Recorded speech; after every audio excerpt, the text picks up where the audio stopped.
napapagod, nagpikwit. Maraming pagkakataon, maraming beses na sumasagi po yan sa isipan na. Pero dahil nga po may nakikita kang progress, nagpapatuloy po ang paglilingkod sa Panginoon.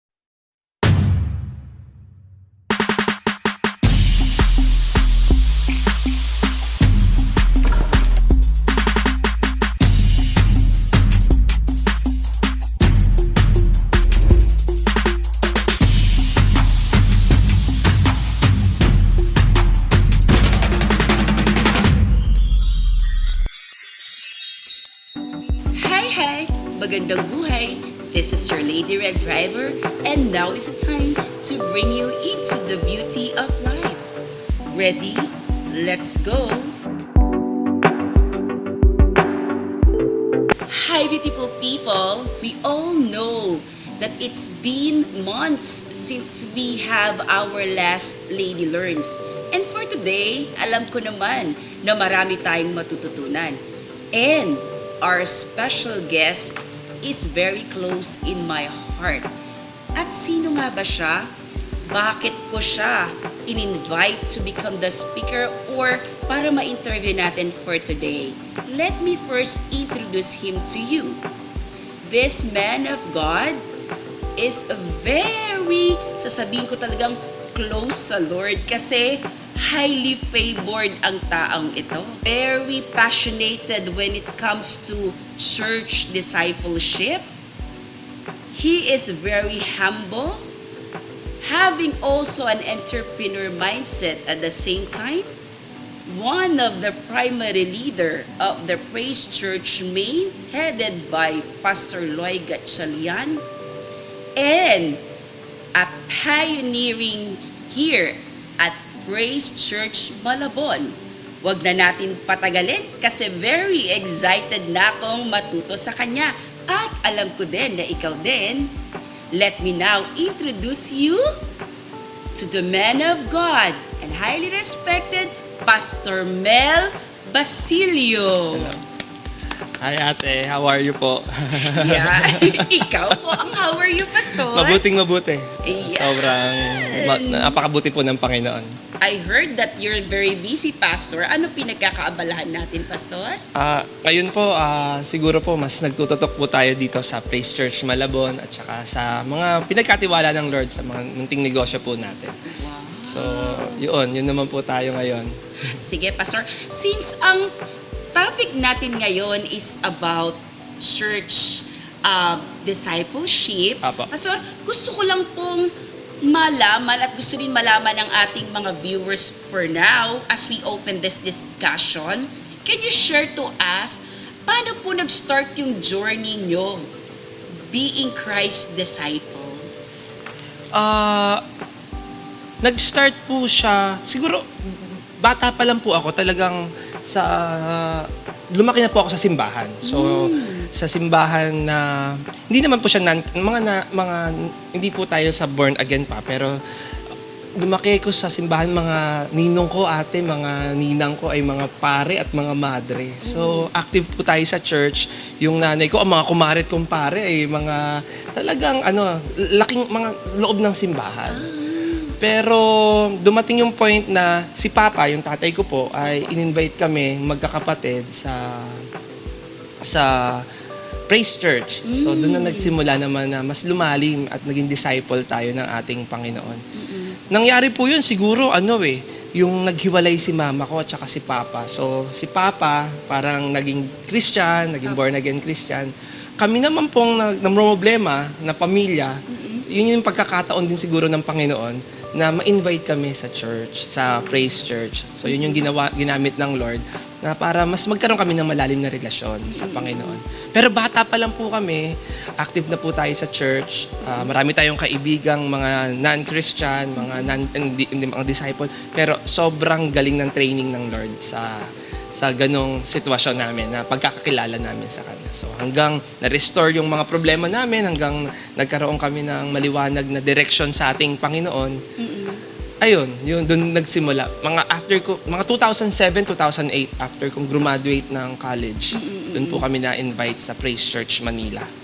So, what's the difference po noong dati? Di ba sabi niyo po, you grew up na very religious ang family mo. Apo. So ano yung nakita mo po na the moment you go sa praise church, ano yung naging difference compared doon sa dati mong religious beliefs? I mean na, Apo, apo. paano ikaw naging close kay God?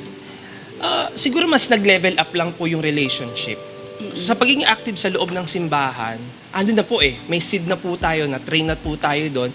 Pero yung nakakilala tayo, mas yung devotion, mas lumalim.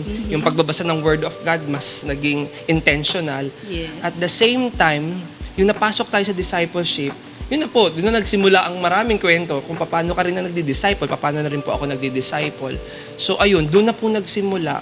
Ang pagkakaiba, mas nag-level up lang, mas naging may purpose yung ginagawa natin sa buhay. Opo. Kasi yun naman talaga Apo. parang church discipleship talaga. Meron talagang purpose tayong gustong ma-achieve, di ba? Meron tayong purpose in life. Yung sa years nyo po ng service to God, Pastor, what makes you keep going? And may times po ba na, because di ba, sabihin na natin yung totoo, hindi naman madali, tama, Pastor? May times ba na dumating sa isip mo po na you want to quit? Yung unang tanong po, sobrang papakit po ako nagpapatuloy. Yes. Tanggalin po natin pagiging spiritual na dahil kay God o kay ano. Siguro, bakit po ako nagpapatuloy sa discipleship? Kasi dito sa discipleship, nakakakita po ako ng mga taong naaayos ang buhay, nababagong buhay, umaangat ang buhay dahil sa discipleship, dahil may ayusan nga po ng buhay. Rewarding pong makakita ng mga disciple o mga taong nakapaligid sa atin na dahil kay Jesus Christ, nagbabago po ang buhay. Yun po yung isang malaking factor bakit po ako nakakapagpatuloy. Napapagod, nagpikwit, maraming pagkakataon, maraming beses na sumasagi po yan sa isipan natin. Pero dahil nga po may nakikita kang progress, hindi lang sa sarili natin, hindi lang sa family, kundi sa mga taong pinagkatiwala ng Lord. Nagpapatuloy po ang paglilingkod sa Panginoon. Kasi ate, matatandaan ko, nagsisimula po ako mag-cell group o mag-disciple, ang pinagkatiwala sa atin ng Panginoon, medyo high maintenance na sa alaga, mga cell group. Imagine nyo po, ang nabiwin po namin, nasa community, may mga kaso po ito, kaso ng robbery, kaso ng rape, kaso ng abortion, kaso ng pagmumolestya. Imagine mga bata po ito ng mga out of school youth. High maintenance kung paano mo sila talaga ipapalapit kay God at tuturuan na from the very scratch. So, na-train tayo doon ng Lord na sa hard part, di ba? Nauna yung hard part, na discipleship. Kaya, yung pagod ngayon na pwede nating sabihin, na pagdaanan na po namin somehow natin nung medyo kabataan natin. Yung ganong season po ba? So, na-train po tayo sa mga ganon. Sa tulong at biyaya ng Lord, na buti na lang may nagme-mentor sa atin, si Tatay Loy, si Pastor Loy Gatchalian, na talagang hindi rin sumuko, na may support system sa church, sa family, sa team na meron po tayo. Kaya nagpatuloy. Nagpatuloy po ako. Hindi lang po si Mel yung may dahilan. So, kaya pag si Jesus, nandyan naman talaga. Nandyan naman ang Panginoon. Pero may mga taong nasa likuran po nun. Kung ba't nagpapatuloy ang isang disciple. Yes.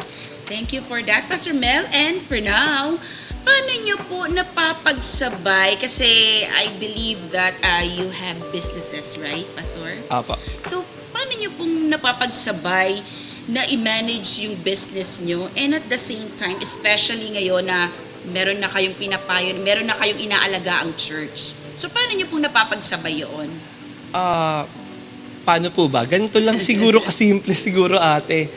Yung mga church people na pinagkatiwala sa atin ng Panginoon, yung team po natin, yung mga minimentoran po natin, tinuturuan ko po silang maging negosyante. Ayan. Yung business naman po namin, kinoconnect namin sa church para ma-advance po ang kingdom. So, pinagsasabay, sabay po talaga namin siyang ginagawa.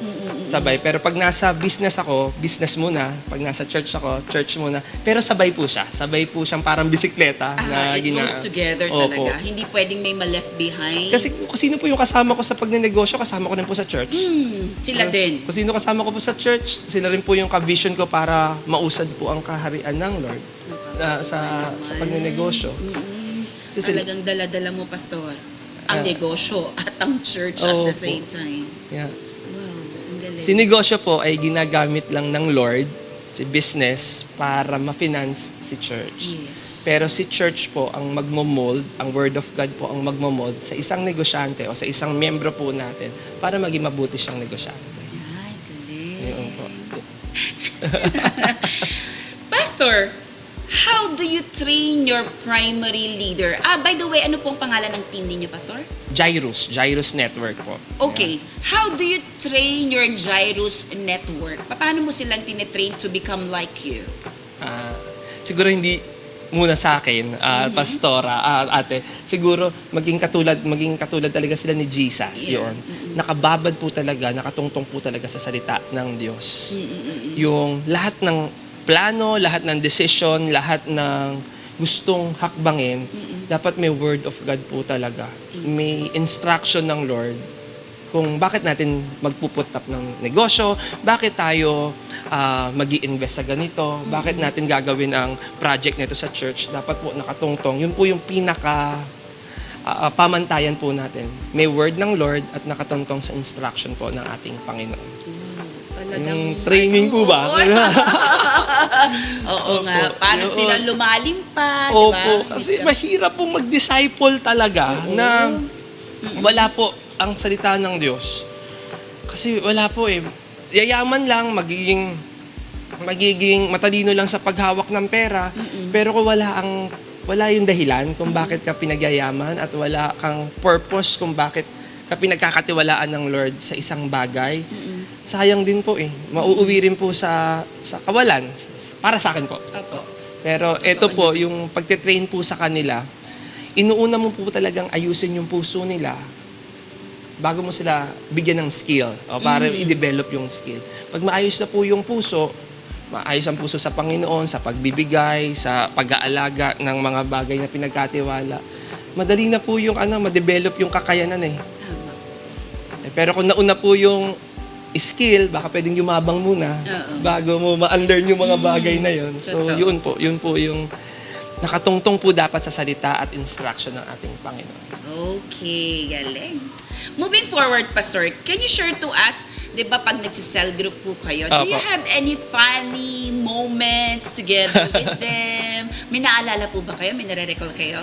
Marami po, maraming at sa sobrang dami. Parang araw-araw po, tuwing mentoring po namin, tuwing cell group, talagang nandun na po, nakakasama na po talaga yung tawanan. Kasi pamilya po kami sa cell group, naniniwala po ako na karamihan po ng mga alaga ko ngayon, kasama ko na 10 years ago, parang gano'n. Yung mga disciples ko, yung mga binata pa sila, estudyante pa lang po sila. Ngayon mga may asawa na, may mga ilan na pong anak. So, nakasama ko na po sila na medyo mahaba-habang taon. Hindi lang talaga tawanan, talagang iyakan, talagang away, royal rumble. Opo. Parang pamilya, natural na pamilya na may tampuhan, may tawanan, may hindi pagpapansinan talaga minsan. Yes. Pero dahil nga po isa po tayong team pa rin na ang vision ay mauusad ng salita at gawain ng Panginoon, mas nangingibabaw po yung relasyon na binuo ng Diyos po na noon at noon pa man nagsimula. Then, Pastor, who is your favorite Bible character that reflects leadership? Meron po ba? Si